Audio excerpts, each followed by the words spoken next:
मैं धरती के ऊपर से सब का अंत कर दूंगा। यहोवा की यही वाणी है। मैं मनुष्य और पशु दोनों का अंत कर दूंगा।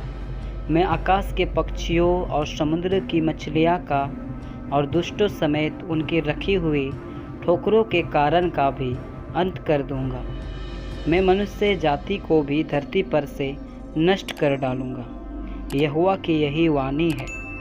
मैं यहूदा पर और यरूशलेम के सब रहने वालों पर हाथ उठाऊंगा और इस स्थान में बाल के बचे हुओं को और याजकों समेत देवताओं के पुजारियों के नाम को नष्ट कर दूंगा।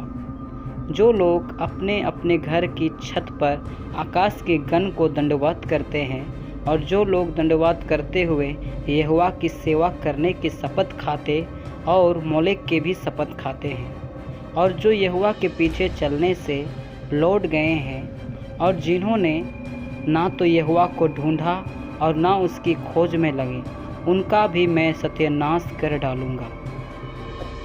परमेश्वर यहोवा के सामने शांत रहो, क्योंकि यहोवा का दिन निकट है। यहोवा ने यज्ञ सिद्ध किया है और अपने पहुनों को पवित्र किया है।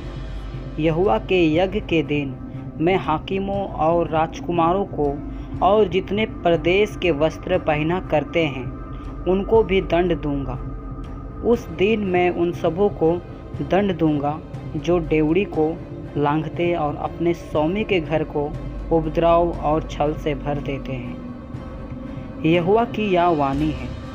उस दिन मछली फाटक के पास सिलाहट का और नए टोले मिसनाहा में हाहाकार का और टीलों पर बड़े धमाके का शब्द होगा। हे मतीस के रहने वाले, हाय हाय करो, क्योंकि सब व्यापारी मिट गए। जितने चांदी से लदे थे उन सब का नाश हो गया है।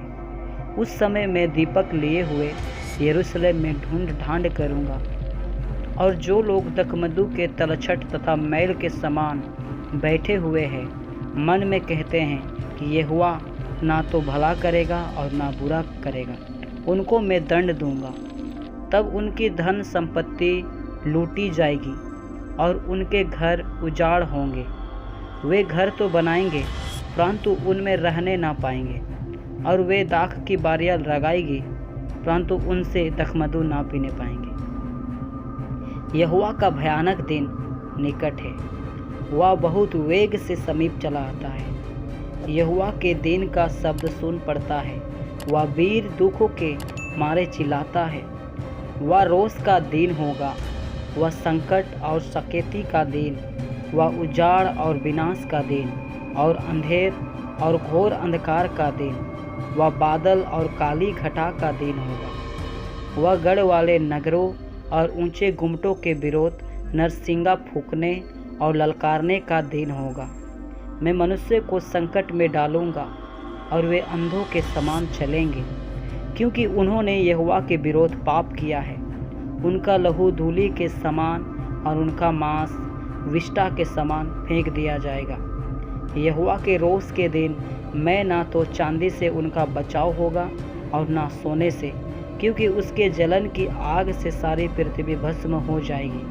वह पृथ्वी के सारे रहने वालों को घबराकर उसका अंत कर डालेगा। हे निर्लज्ज जाति के लोगों, इकट्ठे हो, इससे पहले कि दंड की आज्ञा पूरी हो और बचाव का दिन भूसी के समान निकले और यहोवा का भड़कता हुआ क्रोध तुम पर आ पड़े और यहोवा के क्रोध का दिन तुम पर आए। तुम इकट्ठे हो, हे पृथ्वी के सब नम्र लोगों, हे यहोवा के नियम के मानने वालों, उसको ढूंढते रहो, धर्म को ढूंढो, नम्रता को ढूंढो। संभव है तुम यहोवा के क्रोध के दिन में शरण पाओ।